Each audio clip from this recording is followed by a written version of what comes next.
Ukraine's intelligence service claims to have leaked the personal information of more than 2,000 Russian soldiers and spies. The first list allegedly includes the names, birthdays, job titles, and passport numbers of 650 agents from Russia's main security agency, the FSB. The second list is said to include the information of 1,600 Russian troops who were stationed in the Ukrainian city of Bucha, where a mass murder of civilians is believed to have taken place. NBC News has not yet verified the accuracy of all that data. Marc Polymeropoulos joins us now. He's a 26-year veteran of the CIA, serving in both Iraq and Afghanistan, and it's one of the agency's most decorated field officers. Marc, it's great to see you this morning. I want to ask you about what's happening in the east of Ukraine right now, but first, what do you make of that report that Ukraine leaked all that information? What is the benefit of doing that? Well, first, thanks for having me today. I think that I just have to say the Greek diaspora is cheering now. You have a Stavridis and a Polymeropoulos on set together. Yes. Our bases. And, you know, we need George Tenet, and then it's the Greek hat trick. But look, the release of this information is pretty extraordinary. You know, we talk about hybrid warfare, and we always kind of feared that the Russians would do things like this. The Ukrainians are doing it right back at them. And it matters because, first of all, it gets into Putin's head. It certainly affects the morale of these units that are involved in the atrocities. And it goes to the final point is, at some point, there's going to be a reckoning in terms of war crimes. And so the Ukrainians are messaging to the Russians is, we know who did this. We're going to hold you accountable. And I think that's really important. And, you know, there's more to come. I think we're going to see messaging campaigns from the Ukrainians, perhaps in conjunction with the allies. You know, 2 Russian military units stationed inside Ukraine, you know, warning them about certain things such as war crimes. So they're on the offense. This is a good thing. And we're finally really, you know, playing in the Russians' old sphere of hybrid warfare, and we're winning. So at an event in Georgia last week, CIA Director William Burns gave this answer when asked about the threat of Russia using nuclear weapons in Ukraine. Given the potential desperation of President Putin and the Russian leadership, given the setbacks that they've faced so far militarily, none of us can take lightly the threat posed by a potential resort to tactical nuclear weapons or low-yield nuclear weapons. And of course, Mark, that's what I was talking to Admiral Stavridis about before, the possibility of losing even after the Ukrainians win. Talk about that part of Burns' speech, but also the speech in general and the importance of it.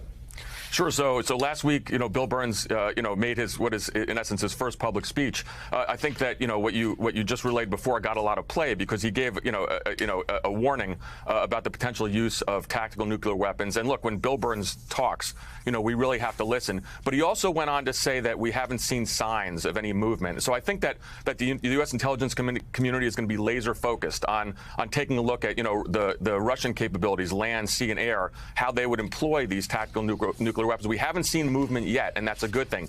If we do, one of the things I would expect to see is more of these authorized disclosures, and that is what has been very effective in the past. It's almost operationalizing intelligence, but it would be a message to the world that Putin is going down this path.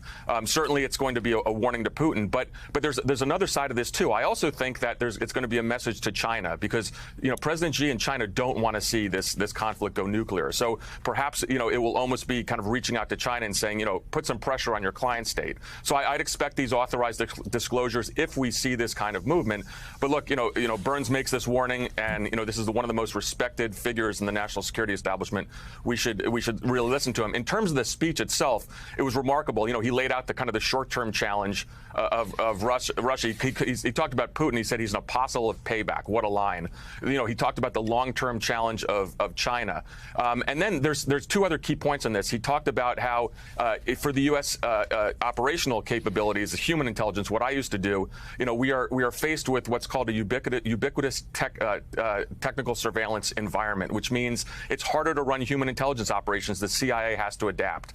And the last piece of the speech, which for me really was profound, is he talked about when he was a young diplomat, one of his friends, Matt Gannon, was killed in Pan Am 103. That's a CIA officer whose star is on the wall, the memorial wall at Langley. Really kind of profound moment. And so, you know, I think Burns, you know, laid out a really positive positive speech for the future of the intelligence community. And again, when he speaks, people better listen. Yeah, it really is something what the White House has been doing from the beginning, talking about using intel against Putin.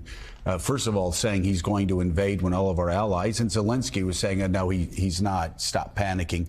Biden was right about that. But I can't imagine anything. Talk about the psyops. I can't imagine anything driving Vladimir Putin crazier than when you have the Pentagon spokesperson going behind the podium with Pentagon,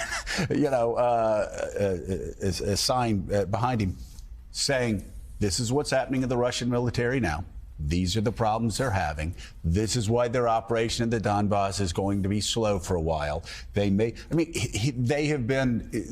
obviously been beating Russia at their game, and it's not even close. I mean, this is like, it can be like when the Red Sox play Tampa, when we play the Blue Jays. I mean, it's going to be ugly. With us, yeah. No, you're right, and that would drive any leader crazy, particularly one like Putin, who's a former intelligence officer himself. Right. And Burns was the driving force behind this strategy at the White House. By the way, Burns has spent time with Putin. Former ambassador to Russia, knows Putin well, speaks Russian. He, among anyone on Biden's staff, knows Putin the best, and he was the one, the driving force. He to craft this strategy prior to the war to put out intelligence in public, and to keep doing so even as the conflict has begun. So, Mark, one thing that they have warned about was of the idea that Russia would engage in cyber attacks. And it has been surprising that really hasn't happened yet. But we've got a fresh round of warnings just in the last couple of days here, with Putin seemingly cornered, the war not going well, about to focus on the Donbass, that this might finally be the moment where they unleash the cyber attacks. How would the U.S. and the West prepare for something like that?